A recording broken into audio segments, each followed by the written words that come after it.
അങ്ങനെ നമ്മൾ ഒരാഴ്ച ലക്ഷദ്വീപിൽ ഉണ്ടായിട്ടോ. അപ്പോൾ വേറൊരു ദിവസം അങ്ങ് പോകാനുണ്ടായില്ല.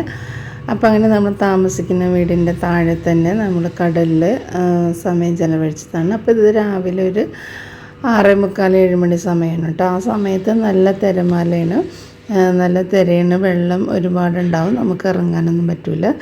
അപ്പം നല്ല രസം. അങ്ങനെ നമ്മൾ ഉറക്കത്തേക്ക് എഴുന്നേറ്റ് വന്നു കഴിഞ്ഞപ്പോൾ അതിൽ കൂടെ നടക്കാനായിട്ട് നല്ല സുഖം കേട്ടോ. നമ്മുടെ വീട്ടിൽ റോട്ടിൽ കൂടെ നടക്കുന്നതിന് പകരം നമുക്കിതേപോലെ ബീച്ചിൽ നടക്കുമ്പോൾ നടക്കാം കേട്ടോ. എല്ലാ വീടിൻ്റെ തൊട്ട് താഴെയായിട്ടും ഇതേപോലെ നല്ല അതിമനോഹരമായ നമ്മുടെ വിദേശത്ത് കാണുമ്പോഴത്തെ നല്ല നീലക്കടലാണ് കേട്ടോ. അപ്പം അതിൽ കൂടെ ഞാൻ കുറച്ച് നേരം നടക്കുന്നതാണ്. അതെല്ലാം കഴിഞ്ഞ് ഒരു 10 മണി 11 മണിയാകുമ്പോഴത്തേക്കും ഈ കടലെല്ലാം നന്നായിട്ട് ഇറങ്ങിപ്പോകും. ഇങ്ങനത്തെ തിരമാലയൊന്നും ഉണ്ടാവില്ല. പിന്നെ സ്വിമ്മിംഗ് പൂളും എല്ലാം സൈലൻ്റായിട്ട് കിടക്കും കേട്ടോ, കുറച്ച് വെള്ളം ഉണ്ടാവുള്ളൂ. അപ്പോൾ ഞാനതിൽ നടക്കുന്നതാണ്. നല്ല രസമാണ് കേട്ടോ കാണാനായിട്ട്, നമുക്ക് കയറാൻ തോന്നില്ല. അപ്പോൾ രാവിലെ മാത്രമേ ഉണ്ടാവുള്ളൂ, പിന്നെ വൈകുന്നേരം വരെയും ഇതേപോലെ സൈലൻ്റായിട്ട് കിടക്കും.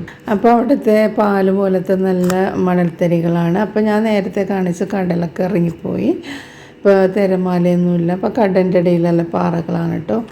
അപ്പോൾ അവിടെ കടലിൻ്റെ ഇടയിൽ നിറച്ച് പാറകളും കോറൽസൊക്കെയാണുള്ളത്. അപ്പോൾ മോളും നമ്മളിവിടെ വേറൊരു ഫാമിലിയൊക്കെ ഉണ്ടായില്ല, അപ്പോൾ അവരും വെള്ളത്തിലിറങ്ങിയതാണ്. അപ്പോൾ കണ്ടോ, ഇത്രയും വെള്ളമുള്ള നേരത്തെ കണ്ട കടലല്ല കേട്ടോ. ഇപ്പോൾ നേരത്തെ ഭയങ്കര ഒരുപാട് വെള്ളമായിരുന്നല്ലോ. അപ്പോൾ ആ സ്ഥലം തന്നെയാണ് ഇത്. അപ്പോൾ അത് പിള്ളേർക്കൊക്കെ മുട്ടിന് താഴെ വെള്ളമുള്ളൂ, നമുക്ക് ഇഷ്ടം പോലെ അവിടെ വെള്ളത്തിലിറങ്ങാം കേട്ടോ. പക്ഷേ ഇവിടെ എന്ന് പറഞ്ഞാൽ ചെരുപ്പിട്ടിട്ട് ഇറങ്ങണം.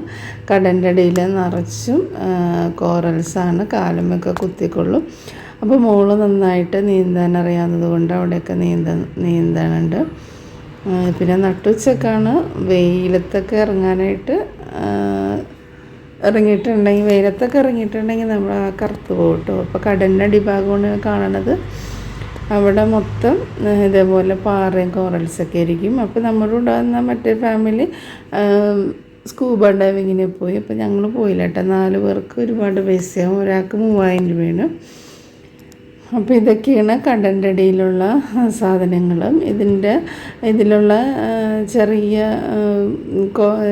കല്ല് പോലത്തെ കുറേ സാധനങ്ങളൊക്കെ ഇവർ വീട് പണിക്ക് എടുക്കും കേട്ടോ. എല്ലാവരും വാരിക്കൊണ്ട് പോകുന്നുണ്ട്. എന്നിട്ട് അവരത് പൊടിച്ചിട്ട് വീട് നിർമ്മാണത്തിന് ഉപയോഗിക്കുന്നുണ്ട്. അപ്പോൾ ഹസ്ബൻഡ് അവിടെ തന്നെ ബോട്ടിൽ മീൻ പിടിക്കാനൊക്കെ പോയതാണ്. അപ്പോൾ നേരത്തെ കണ്ട കടലാണോ നോക്കിയപ്പോൾ നല്ല ലൈറ്റ് ബ്ലൂ ആയിട്ട് സൈലൻ്റായിട്ട് കിടക്കുന്നുണ്ട്. അപ്പോൾ ഇതൊക്കെ ഒരു 12 മണി സമയമാണ് കേട്ടോ. അപ്പോൾ ഹസ്ബൻഡ് അവിടെ മീൻ പിടിക്കാനൊക്കെ പോയിട്ട് ബോട്ടിൽ തിരിച്ച് വന്നിട്ടുണ്ട്. അപ്പോൾ അത് കഴിഞ്ഞിട്ട് നമ്മൾ സ്നോർക്കിങ്ങിനെ കൊണ്ടുപോകാം. ഇതെല്ലാം താമസിക്കുന്ന വീടിൻ്റെ തൊട്ട് താഴെയാണ് കേട്ടോ. അപ്പോൾ അതിന് പോകാമെന്നൊക്കെ പറഞ്ഞ് ഞങ്ങൾ റെഡി ആയിട്ടിരിക്കുകയാണ്. അപ്പോൾ അവിടെ പോകാൻ വേണ്ടിയിട്ട് PT ഷർട്ട് തലയിൽ തൊപ്പിയൊക്കെ വെച്ച് ഞങ്ങൾ ബോട്ടിൽ കൊണ്ടുപോകാണ് കേട്ടോ. കടലിന് ഒരുപാട് ദൂരമായിട്ടാണ് കൊണ്ടുപോകുന്നത്. അപ്പോൾ വെള്ളം ഇറങ്ങിയ സമയം നോക്കിയാണ് ഞങ്ങളെ കൊണ്ടുപോയത്. അപ്പോൾ നമ്മൾ 3D കണ്ണടയും ഇതൊക്കെ വെച്ചിട്ട് അതിലിങ്ങനെ കമിഴ്ന്ന് കിടന്ന് നോക്കണം. അപ്പം നമുക്ക് വെള്ളത്തിലിറങ്ങി പരിചയമില്ലാത്തത് കൊണ്ടൊരു പേടിയൊക്കെയാണ് കേട്ടോ. നമ്മൾ കണ്ണട വെച്ച് നോക്കുമ്പോൾ നമ്മൾ ഈ TV-യിലൊക്കെ കാണുമ്പോൾ അഗാധമായ ഗർത്തങ്ങളും പാറക്കെട്ടുകളും പിന്നെ ചെറിയ ചെറിയ നമ്മുടെ കളർ മീനുകളൊക്കെ കാണാം കേട്ടോ. അപ്പോൾ ഞങ്ങളങ്ങനെ കുറച്ച് നേരം കിടന്നും അങ്ങനെയൊക്കെ കണ്ടു. എനിക്ക് ഭയങ്കര പേടിയായിരുന്നു. എനിക്ക് മൂത്ത മോക്കും അപ്പോൾ ഇളയ മോള് വെള്ളത്തിൽ നിന്ന് പൊങ്ങാതെ കണ്ടിന്യൂസായിട്ട് ഇങ്ങനെ മീനുകളെ കണ്ടുകൊണ്ടിരുന്നു കേട്ടോ. നമ്മൾ TV-യിലൊക്കെ കാണുമ്പോൾ ഭയങ്കര കുഴി പോലൊക്കെ തോന്നും കണ്ണട വെച്ച് കഴിഞ്ഞാൽ. പിന്നെ അത് കഴിഞ്ഞുകൊണ്ട് രാത്രി അവിടെ കടമത്ത് ഫെസ്റ്റിവൽ ഉണ്ടായിട്ടോ. ന്യൂ ഇയർ സംബന്ധിച്ച് 3-4 ദിവസം അവിടെ കടമത്ത് ഫെസ്റ്റിവൽ ഉണ്ടായി.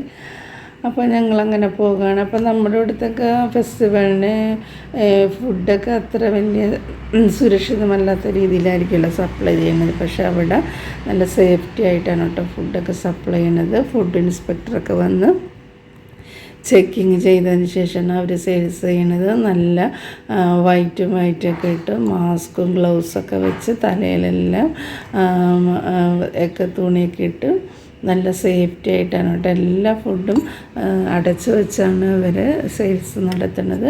അത്ര സേഫ്റ്റി ആയിട്ടാണ് കേട്ടോ അവിടെ ഫുഡൊക്കെ സെയിൽസ് ചെയ്യണത്. നമ്മുടെ ഇവിടുത്തെ കൂട്ടല്ല. അപ്പോൾ നമ്മുടെ ഇവിടെയൊക്കെ വല്ല ഫെസ്റ്റിവലൊക്കെ ഉണ്ടാവണമെങ്കിൽ കുറച്ച് ആൾക്കാരൊക്കെ അല്ലേ പോകുള്ളൂ. ഇതാ ദ്വീപിലുള്ള എല്ലാവരും അവിടെ ഫെസ്റ്റിവൽ കാണാൻ വന്നിട്ടുണ്ടാവും.